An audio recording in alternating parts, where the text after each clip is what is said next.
मुंबई के बोरीवली पश्चिम स्थित झांसी की रानी तालाब में नहाने गए 15 वर्षीय अल्ताफ मोहम्मद शेख की डूबने से दर्दनाक मौत हो गई। यह हादसा उस वक्त हुआ जब अल्ताफ अपने दोस्तों के साथ तालाब में नहा रहा था। मौके पर ना कोई सुरक्षा गार्ड था और ना ही कोई चेतावनी का बोर्ड। यह तालाब बीएमसी के अधीन है, लेकिन वहां सुरक्षा के लिए कोई व्यवस्था नहीं की गई थी। हादसे के बाद फायर ब्रिगेड की टीम ने तालाब से अल्ताफ का शव बाहर निकाला। घटना की जानकारी मिलते ही भाजपा के वरिष्ठ नेता व पूर्व सांसद गोपाल शेट्टी और आमदार संजय उपाध्याय मौके पर पहुंचे। गोपाल शेट्टी ने बीएमसी पर गंभीर लापरवाही के आरोप लगाते हुए कहा कि जब तक तालाब किसी संस्था के पास मेंटेनेंस में था तब कोई भी समस्या नहीं थी। बीएमसी के अधीन आने के बाद ना सुरक्षा है और ना ही साफ सफाई। उन्होंने बीएमसी के सहायक आयुक्त और डीएमसी पर तत्काल एफआईआर दर्ज करने की मांग की। संजय उपाध्याय ने भी प्रशासन को घेरते हुए कहा कि इस लापरवाही के खिलाफ वह आंदोलन करेंगे ताकि भविष्य में किसी और की जान ना जाए। आइए देखते हैं क्या है पूरा मामला। हो गए आज आप धरने के लिए बैठे हुए हैं, एक वरिष्ठ पुलिस निरीक्षक इनके कार्यालय में, किस उद्देश्य क्या है? मैं इसको थोड़ा बड़ा करना चाहूँगा। इसमें मैं न्यायालय को भी जोड़ना चाहूँगा साथ में, क्योंकि मैं जब विधायक यहाँ का बना था तब झांसी की रानी का एक बड़ा तालाब मैंने विकसित किया और एक छोटा तालाब था जिसको भरनी करके परमिशन गवर्नमेंट के पास से लेकर हमने वहाँ पर बच्चों के लिए प्लेग्राउंड बनाया। कुछ लोग कोर्ट में गए और उन्होंने कोर्ट के ध्यान में ये ला कर दिया कि भाई तालाब में भरनी कर दिया करके। तो न्यायालय ने इस प्रकार का आदेश दिया कि वापस वहाँ पर तालाब निर्माण करो, और सरकार ने बहुत पैसे खर्चा करने के बाद में फिर वापस वहाँ पर तालाब विकसित किया, लेकिन वहाँ पर भी कोई देखने वाला नहीं है। अब ये बड़े तालाब में गए साल में 2 लोगों की मृत्यु हो गई।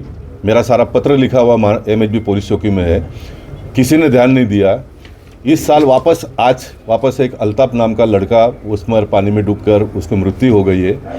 इसलिए पुलिस चौकी में आने का कारण ये है कि पुलिसों ने भी, अगर कोई बिल्डर के पास एक आधा एक्सीडेंट में किसी की मृत्यु होती है तो ताबड़तोड़ बिल्डर के ऊपर एक्शन लेते हैं। तो ये तालाब में बच्चे डूबकर मर जाते हैं, कलेक्टर के ऊपर एक्शन लेना कलेक्टर के ऊपर लो, महापालिका के ऊपर एक्शन लेना महापालिका के अधिकारियों के ऊपर एक्शन लो। एक्शन तो होना चाहिए ना, लोग मर जाएंगे और उसको कोई पूछने वाला नहीं, ऐसा तो चलेगा नहीं। सरकार का एक नियम है, ऐसा किसी का मृत्यु होता है तो सरकार के माध्यम से 2 पैसे भी मृतकों को घर में दिया जाता है। गए साल में जिनकी मृत्यु हो गई, कलेक्टर ने किसी को 1 रुपया दिया नहीं।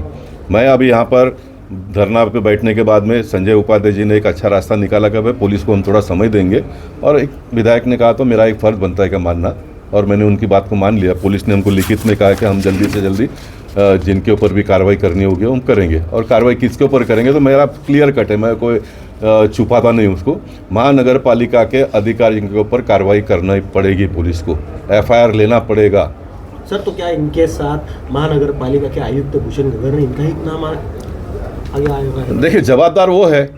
मैं तो इकबाल चहल साहब का नाम लिया ना, उन्होंने कहा था कि डीएमसी को और एएमसी को आप इसका देखभाल करो।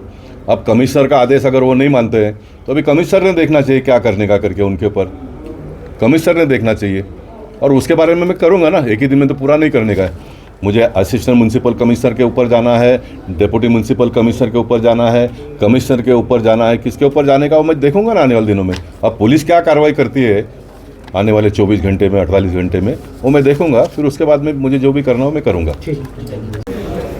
हमारे नेता गोपाल शेट्टी जी लंबे अरसे से अलग अलग स्तर पर प्रशासन को बार बार झांसी की रानी उद्यान की तरफ जो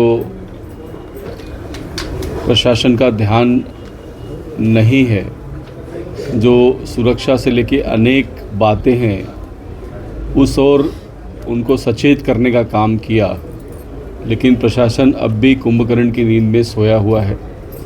पिछले सप्ताह मैंने भी सभी अधिकारियों की बैठक लेकर उद्यान में हो रहे अप्रकार की ओर ध्यान आकर्षित किया कि इसके ऊपर गंभीरता से ध्यान देना चाहिए। आज झांसी की रानी में एक युवक की पानी में डूबने के कारण मौत हुई।